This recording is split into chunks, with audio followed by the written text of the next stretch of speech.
Hello दोस्तों, स्वागत है आप सभी का फिजिक्स संसार के इस लेटेस्ट वीडियो में। आज के इस वीडियो में आज का जो हमारा टॉपिक है वो है द्रव्य तरंगे और डी ब्रागली समीकरण, जो कि बोर्ड एग्जाम के दृष्टिकोण से काफ़ी ज़्यादा महत्वपूर्ण है, क्योंकि यहाँ पर एग्जाम में कई बार द्रव्य तरंगे पूछा जाता है या डी ब्रागली तरंग करके पूछता है, और डी ब्रागली जो समीकरण उस पर कई सारे न्यूमेरिकल भी बोर्ड एग्जाम में पूछे जाते हैं। तो ये कुल मिलाकर बात करें तो काफ़ी ज़्यादा महत्वपूर्ण है आपके लिए।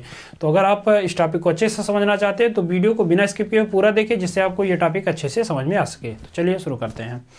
जैसा कि हम लोग पढ़ ही चुके हैं इससे पहले कि सन 1905 ईस्वी में आइंस्टीन जो थे उन्होंने सबसे पहले बताया कि जो प्रकाश होता है वो तरंग और कण दोनों प्रकृति रखता है। यानी आइंस्टीन ने ही ये सुझाव दिया था कि जो प्रकाश तरंगें होती हैं वो द्वैत प्रकृति रखती है, एक तो कण की और एक तरंग की। तो कुछ इसी प्रकार से डी ब्रागली ने भी सन 1922 ईस्वी में ये बताया कि जितनी भी द्रव्य तरंगे होते हैं, जितने सूक्ष्म कण होते हैं वो भी दोहरी प्रकृति रखते हैं, एक तो तरंग की प्रकृति रखते हैं और एक कण की प्रकृति रखते हैं, लेकिन उसमें कुछ विशेष कंडीशंस हैं। तो डी ब्रागली ने बताया क्या? डी ब्रागली ने यह बताया कि अगर कोई सूक्ष्म कण गतिशील है, यानी गति कर रहा है, चल रहा है, तब वो तरंग की प्रकृति रखता है। अगर वो स्थिर है तो वो कण की प्रकृति रखता है। और इसी तरंग को हम लोग क्या कहते हैं? द्रव्य तरंग कहते हैं, या इसी को हम लोग डी ब्रागली तरंग कहते हैं। तो अगर आप लिखना चाहते हैं तो मैंने सारी चीजें यहाँ पर लिख दी है, एक बार पढ़ भी दे रहा हूँ। सन 1922 ईस्वी में लुईस डी ब्रागली ने सुझाव दिया कि जिस प्रकार प्रकाश में कण व तरंग दोनों की प्रकृति पाई जाती है, उसी प्रकार सभी सूक्ष्म कणों जैसे इलेक्ट्रॉन, प्रोटॉन, परमाणु आदि में भी दोहरी प्रकृति होती है। दोहरी प्रकृति का मतलब एक तो तरंग की प्रकृति है और एक कण की प्रकृति है। तो डी ब्रागली ने बताया क्या? डी ब्रागली के अनुसार बताया कि सभी द्रव्य कण जो होते हैं वो गतिशील रहते हुए तरंगों के गुण को प्रदर्शित करते हैं। यानी जितने भी द्रव्य के गुण हैं, कण होते हैं, वो अगर गति कर रहे हैं तो वो क्या होते हैं? एक तरंग की भांति व्यवहार करते हैं, और अगर स्थिर है तो वो क्या होते हैं? कण की भांति व्यवहार करते हैं।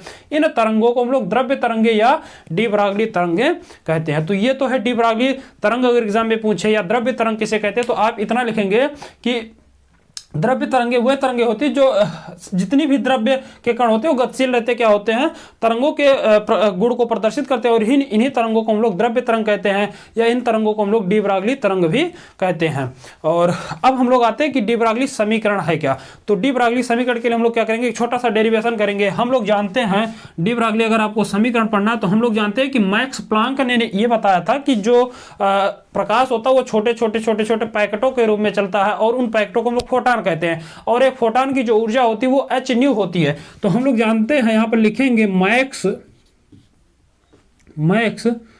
प्लांक के अनुसार, मैक्स प्लांक के अनुसार जो आपके फोटॉन होते हैं उनकी ऊर्जा अगर हम लोग देखें तो आप पढ़े हैं कि E इज इक्वल टू होता है h न्यू। ये किसी ने बताया?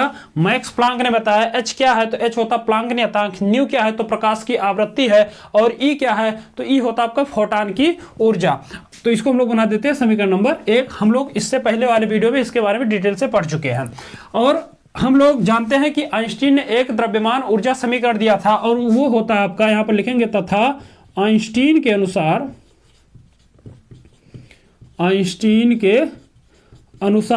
E इज इक्वल टू होता है mc², जिसको हम लोग द्रव्यमान ऊर्जा समीकरण भी कहते हैं। तो आप देखिए समीकरण 1 और समीकरण 2 की तुलना कीजिए तो देखिए दोनों में पहला पक्ष क्या है? सेम है, पहला पक्ष दोनों बराबर है, तो दूसरे पक्ष को आप क्या कर सकते हैं? बराबर कर सकते हैं।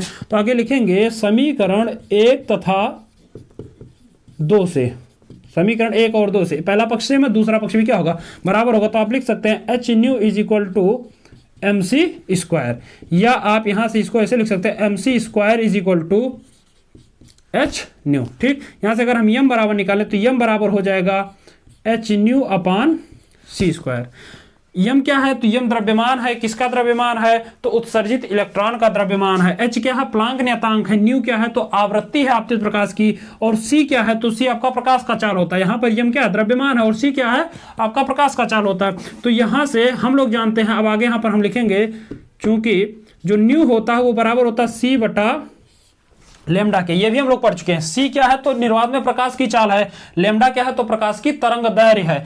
तो ये मान अगर यहाँ पे रखें तो यहाँ से हो जाएगा m is equal to h into C upon lambda और अपान c²। ठीक, इसके बटे में आप 1 लिख सकते हैं, ये चला जाएगा सबसे ऊपर और ये आ जाएगा यहाँ पर। तो आगे इसको सॉल्व करेंगे तो इसको आप लिख सकते हैं m is equal to H C upon, इसका इधर गुणा कर देंगे तो ये हो जाएगा लेमडा इंटू सी स्क्वायर, क्योंकि 1 का ऊपर गुणा होगा तो एस सी रहेगा, इसका इसमें गुणा हो जाएगा तो ये हो जाएगा लेमडा इंटू सी स्क्वायर। यहां से देखो तो स्क्वायर से एक सी कैंसिल हो जाएगा, तो यहां से आपको मिल जाएगा मान m इज इक्वल टू यहां से हो जाएगा h अपान सी लेमडा। ठीक, हम जानते हैं कि अगर c को इधर भेज दें तो c इधर आ जाएगा, तो ये हो जाएगा m into C is equal to H upon lambda. और आप पढ़े हैं, आप ये पढ़े हैं कि किसी भी, अगर यहाँ पर ये क्या है, द्रव्यमान है, और ये क्या है, वेग है, किसका, उत्सर्जित इलेक्ट्रॉन का। तो अगर उत्सर्जित इलेक्ट्रॉन का द्रव्यमान m और उसका वेग c हो, तो आप पढ़े हैं कि जो संवेग होता है वो बराबर होता है द्रव्यमान गुणा वेग के। आप कक्षा 11 में संवेग पढ़े होंगे कि किसी वस्तु के द्रव्यमान तथा उसके वेग का गुणनफल जो होता है वो संवेग होता है। तो यहाँ पर द्रव्यमान कितना है, m है, और वेग कितना है, c है, यानी जो उत्सर्जित जो प्रकाश की चाल है उसका वेग कितना होता है, तो आपका c होता है। तो इन दोनों का गुणनफल जो होगा वो क्या हो जाएगा, संवेग हो जाएगा। तो यहाँ से आप इसको लिख सकते हैं p is equal to H upon lambda, यहाँ से लेमडा इज इक्वल टू आप लिख सकते हैं h अपान p। और यही क्या है, यही होता है आपका डी ब्रागली समीकरण। यही क्या है, डी ब्रागली समीकरण है, और यही एग्जाम में पूछा जाता है कि डी ब्रागली समीकरण के लिए तरंग दैर्घ्य का सूत्र व्यंजक प्राप्त कीजिए। तो आपको ये छोटा सा डेरिवेशन करना है। तो आई होप आपको यहां तक की सारी चीजें अच्छे से समझ में आ गई होंगी। पी क्या है, संवेग है, एम क्या है, द्रव्यमान है, सी क्या है, वेग है, एच क्या है, प्लांक नियतांक है, लेमडा क्या है, तरंग दैर्घ्य है। ठीक, तो यहां से लेमडा तरंग दैर्घ्य, एच प्लांक नियतांक, और पी क्या है, उसका संवेग है। तो ये हो गया आपका डी ब्रागली समीकरण। तो आई होप आपको ये वीडियो, ये टॉपिक अच्छे से समझ में आया होगा। आप इसका स्क्रीनशॉट लेना चाहते हैं तो स्क्रीनशॉट ले लीजिए, ताकि आपको नोट्स बनाने में कोई समस्या ना हो। और यदि वीडियो अच्छा लगा हो, चीजें समझ में आई हो, तो चैनल को सब्सक्राइब कीजिए, वीडियो को शेयर कीजिए, लाइक कीजिए। मिलते हैं अगले वीडियो में, तब तक के लिए जय हिंद।